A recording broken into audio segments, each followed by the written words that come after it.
What is it that you really, really want in work or life that you are not asking for?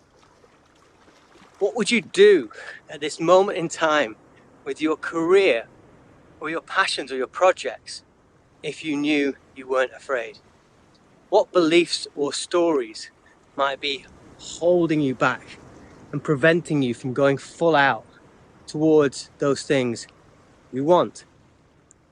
I just spent the last week in London, in part hosting a conference, but also doing a number of one-to-one coachings with really bright, talented people. And there was a theme, a thread that ran through all of them.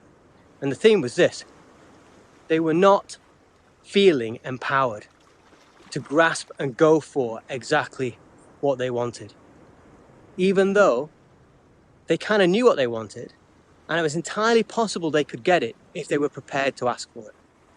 So there's a three-part route that started to unfold as I was working with these people last week. The first was, just choose to feel empowered.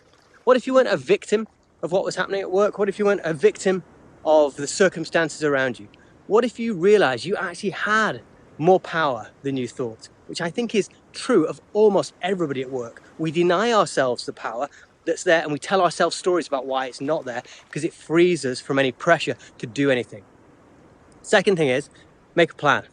What is it you really want? What change do you want to see? What are the 1, 2, or 3 small, simple goals? What's your route towards them? What's the business case for them? Be pragmatic, make a plan.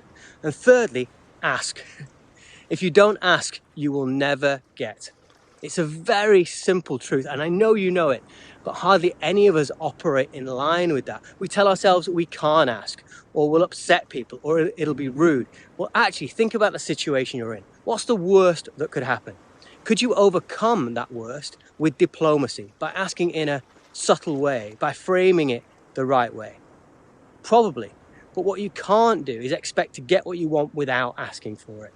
Make a pitch, make a play, do it in a sensitive way. I wish you love and luck, have fun.